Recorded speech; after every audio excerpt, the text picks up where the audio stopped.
What really happened inside the Menendez house? At first glance, the Menendez family looked like the American dream. A big house in Beverly Hills, private school education, fancy cars, holiday photos where everyone smiled just a little too perfectly. But under the surface, behind those pristine curtains, something was deeply broken. This story doesn't start with a crime. It starts with a man named Jose Menendez. Born in Havana, Cuba, Jose was raised under a strict, ambitious household.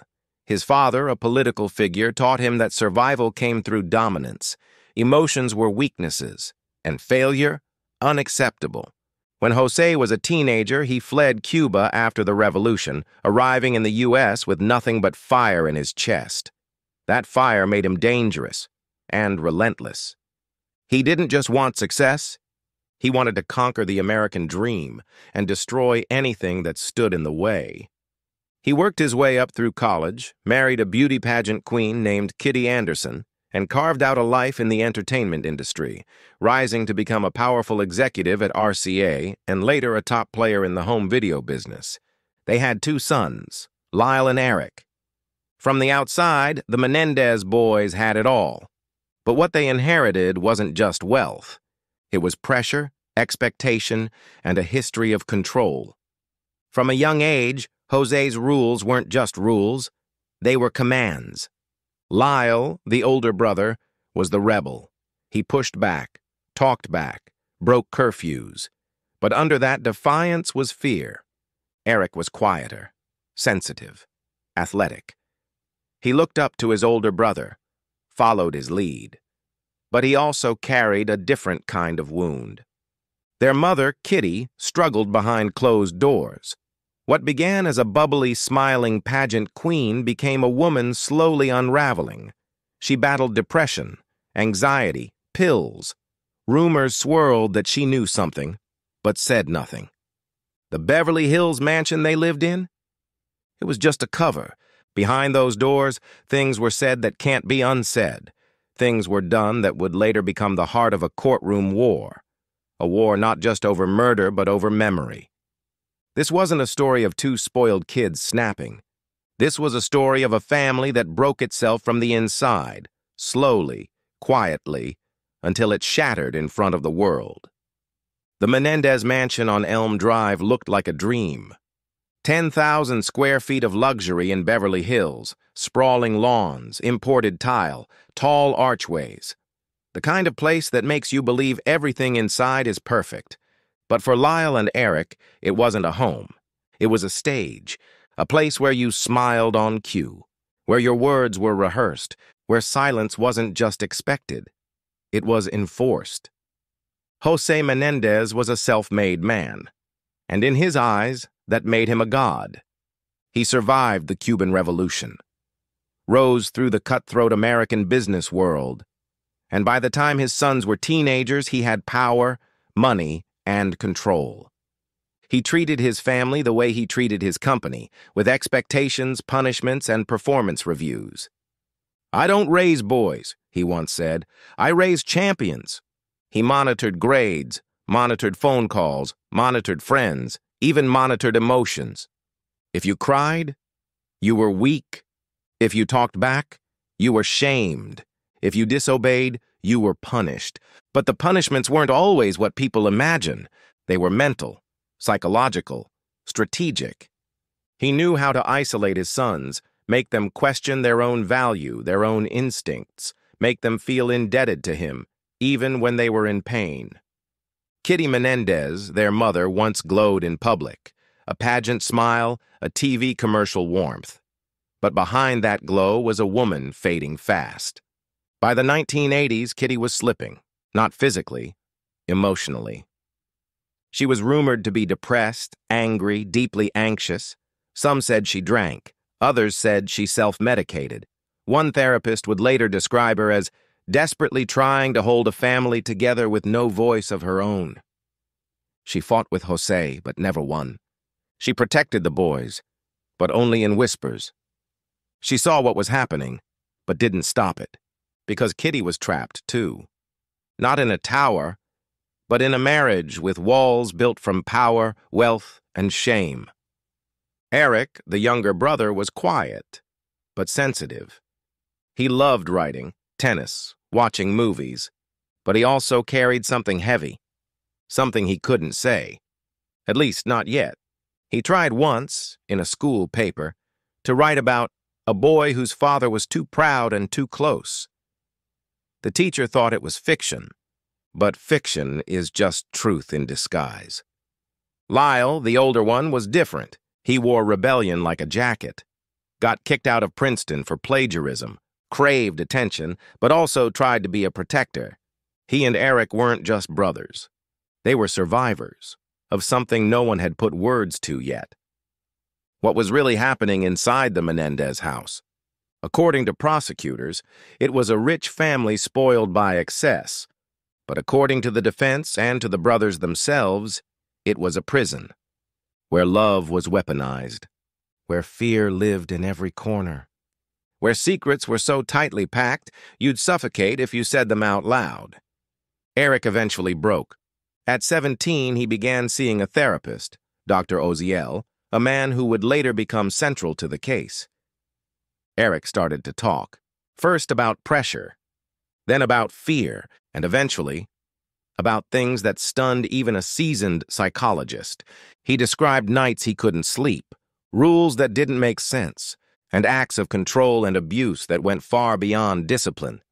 Oziel was rattled, but he didn't report it. Not yet. Instead, he listened, took notes, and later became part of the unraveling. But before the crime, before the trial, before the world even knew their names, there were moments. Moments that, looking back, should have been warning signs. Erik missing school for weeks and no one asking why. Lyle getting arrested for stealing from a friend, not because he needed the money, but because he didn't seem to understand boundaries. Kitty showing up to PTA meetings looking tired, lost, like she hadn't slept in days. And yet the facade continued. The family went to country clubs, took vacations, sent Christmas cards, the kind of image only money can buy. But behind it, Lyle and Erik were growing more desperate, not for money, not for attention, but for a way out. And in homes like the Menendez mansion, there are only 3 ways out. You obey, you run, or one day, you explode. By the summer of 1989, the Menendez mansion was a cage. On paper, everything was fine. Lyle was home after being suspended from Princeton. Erik had just won a tennis championship. Jose was closing a multi-million-dollar business deal. Kitty was still attending social luncheons, smiling through gritted teeth. But the cracks were no longer hidden. They were splitting the walls. Erik was spiraling. He couldn't sleep, couldn't focus. He was writing obsessively, not schoolwork, but stories about betrayal, control, and buried pain. His tennis coach noticed he seemed distant, twitchy, on edge. Lyle, meanwhile, had started getting violent, not outwardly, but reckless, driving fast, picking fights, bragging to friends that he'd be rich soon anyway. And in private, he and Erik were fighting too. Not about school or girls, but about what they were going to do. Because by July of that year, they weren't just angry, they were terrified. In therapy, Erik had begun to open up. He told Dr. Jerome Oziel that things had happened to him, things done by his father, things that made him want to disappear. At first, Oziel didn't understand the gravity, but then the sessions got darker, more graphic, and Erik broke. "It didn't stop when I was little," he said. "It never stopped."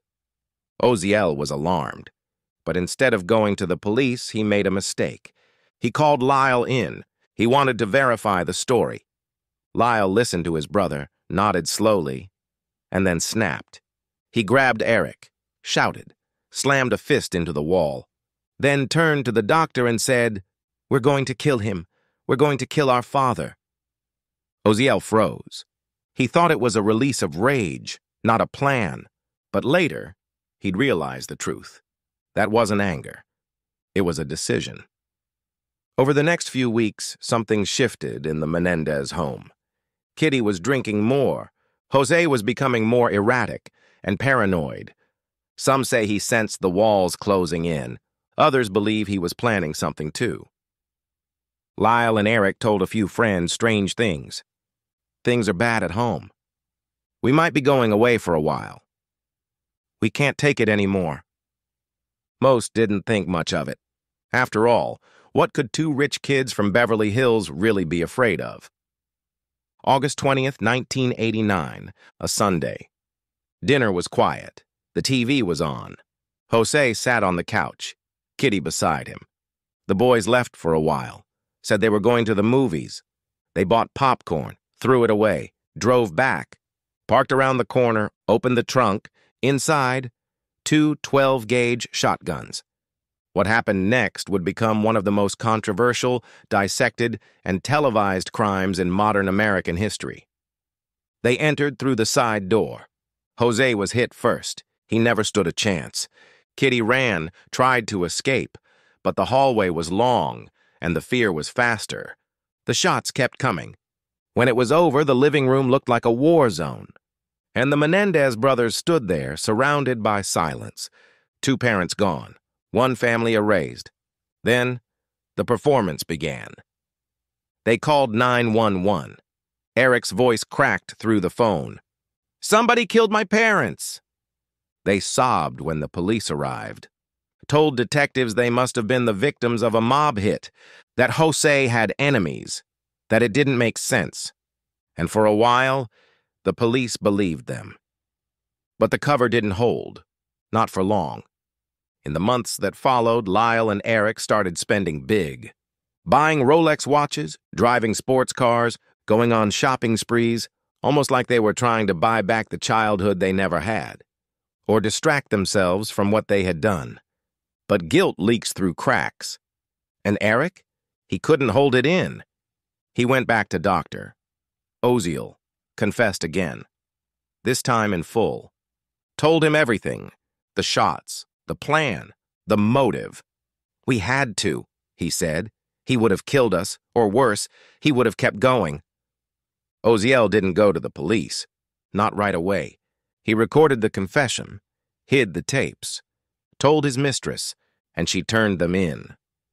In 1990, the case flipped overnight. The grieving sons became prime suspects. The headlines exploded. The Menendez brothers, clean-cut, wealthy, polite, now accused of murdering their own parents. It didn't make sense. Until the why came out. And when it did, the world didn't know what to believe. Were they calculating killers? Or victims of a lifetime no one had dared imagine? The courtroom was packed. Reporters elbowed each other for angles. Sketch artists sharpened their pencils. Producers whispered into phones. Because this wasn't just a trial. It was a spectacle. The story had everything the media wanted: rich, good-looking sons, a murder scene inside a Beverly Hills mansion, and now a new twist: abuse. The prosecution painted a simple picture. Two spoiled brats didn't want to wait for their inheritance. They said Lyle and Erik murdered their parents in cold blood, then cried crocodile tears, bought Rolexes, and lied until the walls caved in. They pointed to the shotgun wounds, to the shopping sprees, to the fact that no one else was ever suspected. Their argument was brutal and surgical. This wasn't survival, they said. It was strategy. But when the defense rose, the air in the room changed, because what came next wasn't about money. It was about memory, about trauma, and about secrets that had never left the walls of that mansion. Until now. Erik was the first to testify. He was soft-spoken, still grieving, still trembling. His voice cracked when he talked about his childhood. He said he was abused by his father, not just emotionally, but sexually. "It started when I was 6, he whispered. "He told me it was normal, that all boys go through it." The room went silent. Lyle broke down sobbing. The jury watched every twitch, every glance. Some didn't believe it. Some did, instantly, because it didn't sound rehearsed. It sounded like confession. They spoke of nights they locked their bedroom doors, of Kitty knowing and looking away, of punishments that weren't punishments but rituals, of being told that this is love and this is discipline and you don't tell anyone or I'll kill you. And suddenly, this wasn't a story about greed. It was a story about fear, about children raised in a house where protection meant silence and love meant pain. The country split in two. Some viewers screamed at their TVs, "Lies! They're manipulating the jury." Others whispered, "I think they're telling the truth, and that's what's so horrifying." Psychologists took to the airwaves, debating family trauma, cycle of abuse, learned helplessness. Even Oprah aired a special. The Menendez brothers became a national conversation no one was ready for. But in court, facts still mattered. And there was no denying they killed their parents. And the prosecution hammered that home. They never ran away, never called the police, never told a teacher. They planned the murder. They reloaded their guns. This was not fear, they said. It was premeditation. And yet, the jury couldn't decide. Not once, but twice. 2 separate trials ended in deadlock. Some jurors wept, some stood firm. No one could reconcile the 2 versions of truth, that Jose and Kitty were victims. But maybe so were their sons. Eventually, a 3rd trial came. This time, no cameras, no media, no tears. The judge limited testimony, barred the defense from discussing most of the abuse claims, erased the emotional context from the record. And the result? Guilty.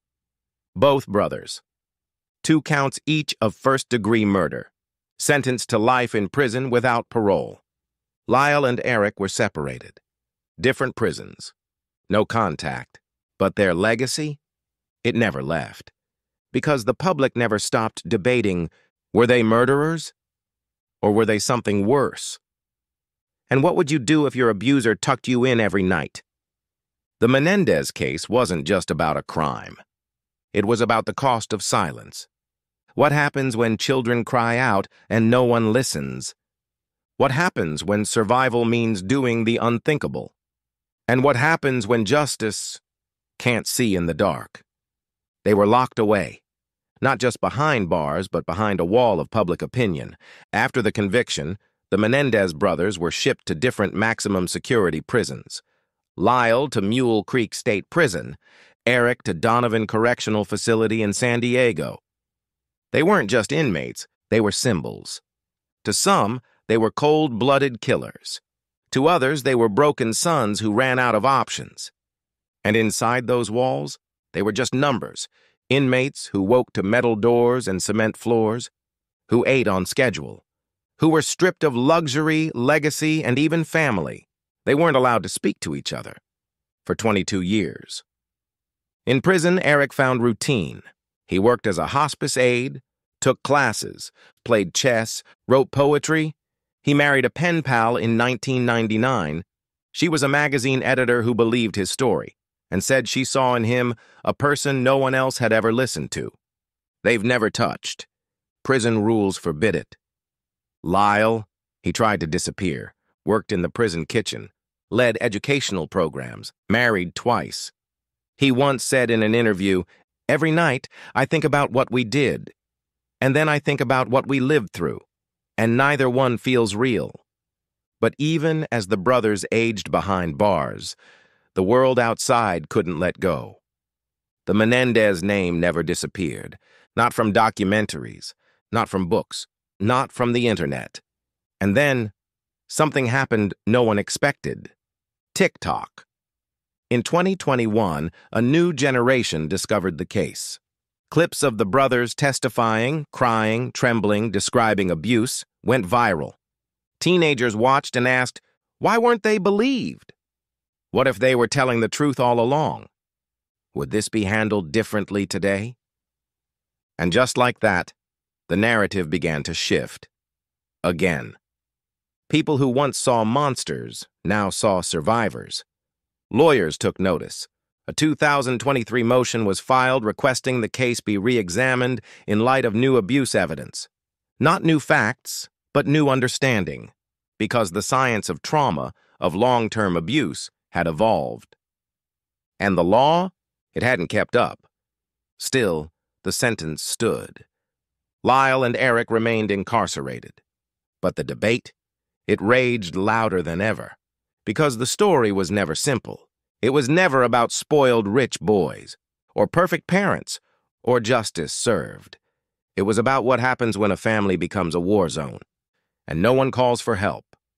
So what really happened inside the Menendez house? Maybe it was a murder. Maybe it was an escape. Maybe it was both. Sometimes the most dangerous people ain't the ones who pull the trigger. It's the ones who build a house so full of secrets that one day it explodes. If this story made you think, like, comment what you believe.